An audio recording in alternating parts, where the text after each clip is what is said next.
Filippo Giuffrida, vice-président de l'ANPI Belgio. Nous sommes aujourd'hui à Serra, à Leonardo da Vinci, qui est un lieu historique pour l'immigration italienne. Et nous sommes ici pour l'ouverture de la section ANPI de Liège. L'ANPI a une longue histoire en Belgique, qui est née dans les années 50 grâce à Ennio Odino, partisan, le seul survécu au massacre de la Benedicta en Italie, qui était arrivé en Belgique au début des années 50 et la première chose qu'il avait fait en tant qu'ancien partisan avait ouvert l'ANPI.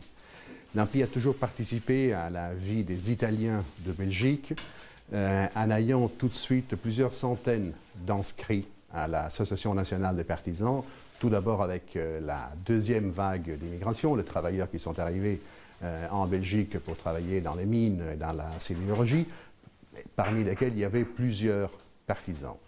La vie sociale de l'ANPI a continué d'être présente dans la vie sociale belge et des Italiens de Belgique.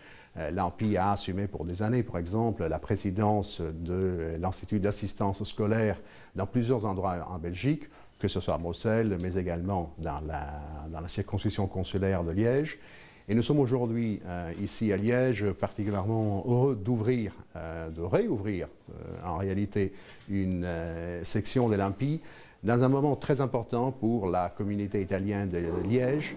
La semaine dernière, le consulat d'Italie a définitivement fermé ses portes et le fait de fermer un consulat et d'ouvrir une section de l'Association nationale des partisans, c'est, je crois, un signal fort de la présence et de l'actualité du travail qui fait notre association. Je m'appelle Angelo Santamaria, je suis le président de l'ASBL Leonardo da Vinci qui a été créé ici dans la région de Liège dans les années 60, en 62, par des Italiens qui étaient venus dans le cadre des accords bilatéraux mineurs charbon. Donc c'était pour venir travailler dans le charbonnage.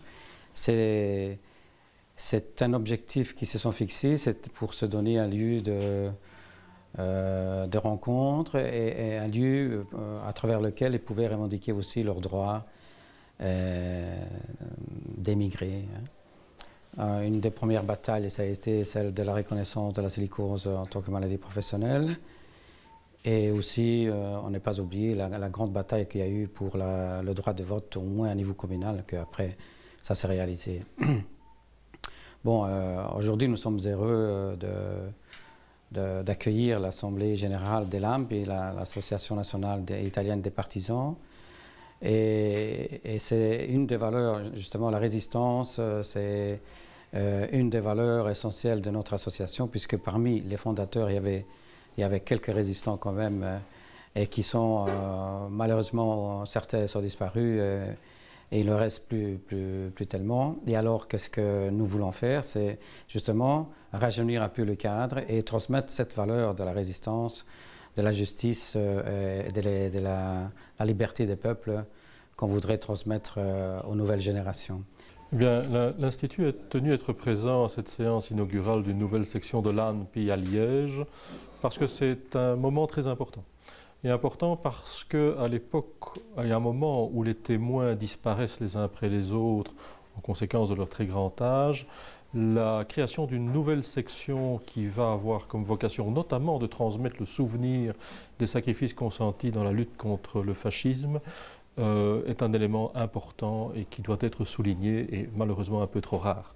Deuxième raison de notre présence ici, c'est que l'Institut développe depuis de nombreuses années un partenariat important avec l'ANPI, partenariat qui nous a amené à manifester à participer à des activités de l'ANPI à Ancône et à Florence au cours des années passées, et que l'ANPI a réussi ce tour de force tout à fait remarquable d'attirer les jeunes.